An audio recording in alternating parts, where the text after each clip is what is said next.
What's going on, everyone? I'm Sir James from Gamerfuzion.com, and I'm here to provide you with my review for Conception 2 Children of the Seven Stars, which is available for both the PlayStation Vita and the Nintendo 3DS. Now, before I cover the main aspects of this review, let me go ahead and briefly talk about the story without giving any spoilers away. In the game, there's these threats known as dust circles which spawn monsters throughout the world.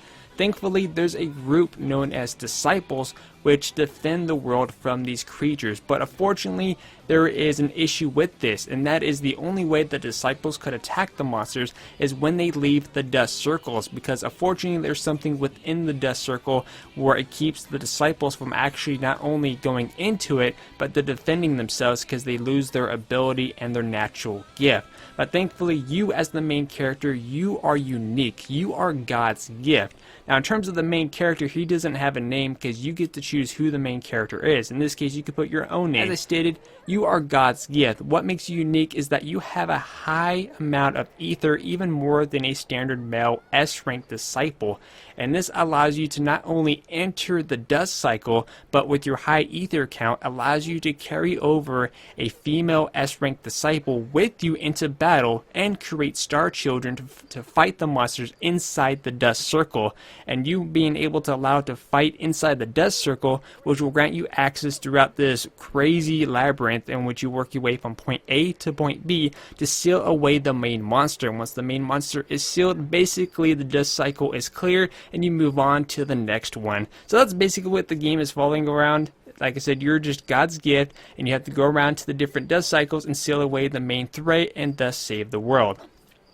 As for the graphics within Conception 2 Children of the Seven Stars was quite pleasant. Like, there was a mixture of a lot of stuff in terms of like once you're in combat, along with like these little anime clips and the transformation sequence, which I thought was really well done within the game. But the artwork and the character detail altogether was really brought out, especially when you go into battle, visiting like the different labyrinths together. Each labyrinth has their own unique look and design. Like one point, like one of them looked like you were in some type of place of hell, and another section is like everything looks all mechanical, like tech elements. But just like the overall places that you visit in the game and the different sections of the school grounds looked really well done, and I thought it was top notch. And I was really impressed how it looked on the PlayStation Vita, even how it looked on the Nintendo 3DS. But overall, the graphic details within the game was really well done, especially like all the different character models as well. As for the gameplay, I gotta say there was a ton of stuff involved within this game. There's like basically so much that I could be talking about this section for a good 40 minutes to an hour long, but I'm going to try to break it up into the more important aspects of the game, starting with the outside of the combat area, just like the main portion of the game, going through the different school campuses and the relationships and things like that. In the game, there's a lot of beautiful female characters known as S-rank disciples, and since you are God gifts, you're able to perform what's called classmating with these female disciples. Now, classmating, when you perform that, you're able to create what's called a star child, which is able to aid you inside the labyrinth. And each of these star children, as you classmate, you're able to select all kinds of unique different ones. Like, for example, maybe your star children is more of a swordsman or swords girl, an archer, a magician. There's basically a big list of jobs that your star children can take on, which will aid you in combat in a various of different ways. And what's cool about this is that you're able to mix and match the different abilities and techniques. For example, let's say you're using star children that are basically going to be the main healers of your group. If you combine 3 into a group that are only healers, they're able to perform unique magics only to them. In another section, let's say if you combine a magician, an archer, and another element, they're going to have their own unique abilities. So there's basically a ton of stuff involved with these star children and character development. It's just very overwhelming, but it's also extremely satisfying. Now, in the game, what's cool is that you have like a relationship with these different female disciples, and basically the happier they are, not only do they perform better in combat depending on who you take with you, but also the star children as well. And the star children is unique as well, because let's say if you're choosing a different female disciple to take with you, but the star children that you created was from a different female, you're going to notice a trend that your star children is not going to be as strong as they were, if they were with their mother, so to speak. So it's pretty unique and it's really different. Like I said, it's really hard to describe it, but it's really well done at the same time. Now, of course, in the game, there's a lot of different things that you're able to do besides building relationships with basically the hot girls in the game, is that you also have an item shop, and as you progress further into the game, you get to unlock different quests and even guilds, and you're able to do these different side objectives, and you will gain more additional items which you could buy within the item shop, and of course, different unique abilities that you can't find nowhere else within the game, which is quite cool as well. Now, in terms of the main combat section of the game, this is where things get a little bit crazy as well. Now, at first, the combat seems to be pretty simple when you first start off the game, but as you progress further into the game and the enemies become harder, you may want to do some trial and error and do some crazy combinations as well, which thankfully the game does provide a really lengthy tutorial which you're able to go and check out whatever section it is that you're confused on if you ever needed help within the game. Now, in terms of the combat, you're basically in a labyrinth, so basically you're going from point A to point B. Inside the labyrinth, you're going to have regular pots that contain just some type of random item, or these purple ones which states like a simple warning that this container may be a trap, which so far that's happened to me about 3 times within my playthrough, where you have to face off against a strong enemy if it is a trap. But these pots can also contain rare items as well that you can't find in the item shop within the game. Now, when you do get involved in combat, basically you have like the Final Fantasy style effect that kicks in, and you have this at first it's pretty cool, you have this nice little graphical warning screen that kicks in, but as time goes on, since there's a lot of enemies in the labyrinth, that's going to get really annoying quite fast. But once you're in the main combat, and depending on how many star children you have will determine how many turns you could get and your abilities. So for attacking, you have your basic attack, you also have your skills for your main characters along with the star children. You're able to use items in your inventory. Basically, if you're familiar with games like Final Fantasy, then the combat is straightforward in this game. But in terms of how this is that everyone is in a circle facing off against one enemy at a time. And depending on where you are on the map, enemies can attack you from behind or different sections. It gets pretty crazy at first, but once you get the idea down, then it comes really understandable. You actually have to see it for yourself and try it out.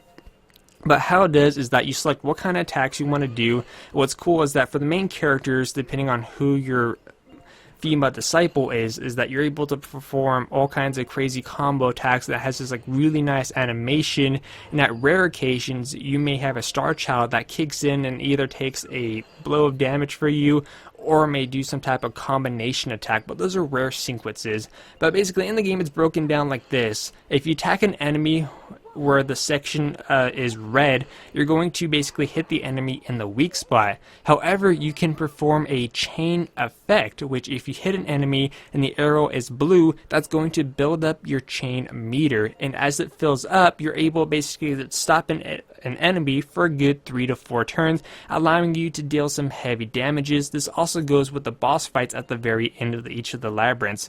But altogether, like the combat system, at first it's confusing, but as you progress further into the game, things become clear. You're going to learn that certain enemies have a weakness to a particular element, which then you could swap out your star children to meet those requirements. But altogether, just everything was really well done. It's very overwhelming, but like I said, once you get your hands down within the game and learn everything about it, it becomes much more clear and makes a lot more sense. But just altogether, the gameplay was quite smooth and enjoyable. I got the chance to experiment with the different female disciples, and I did see that if the female was not happy, then that's going to affect the outcome of your match and the strength of your team. But the female was extremely happy, then everyone's going to perform extremely well. But altogether, like I said, gameplay is top notch, and a round of applause for the developers. Now let me go ahead and talk about the sound. To me, everyone who played a voice within this game did an extremely good job. All the characters that were voiced in the game was extremely believable, and you're able to relate to the relationships that were being built into the game. You're able to tell if a character was happy, sad, depressed, and I think the voice actors did an extremely good job.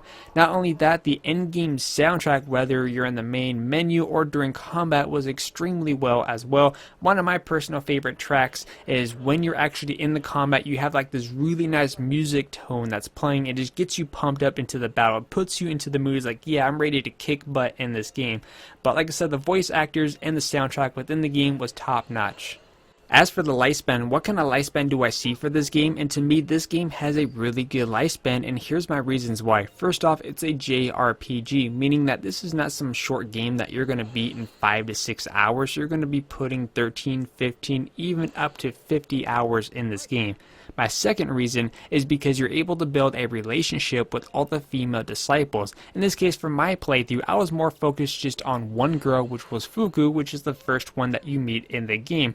Maybe for my second playthrough or for your second playthrough, you want to focus on a different girl, you want to focus on multiple female disciples and see how that performs and create multiple star children and combinations to see what fits your personal needs. Or if you were to choose this character, how would have that battle turned out if you're playing this person, and vice versa. Basically, there's a lot of incentives and reasons to go back to playing it because there's just so much to do in the game, and there's a bunch of crazy combinations that we're able to do all together.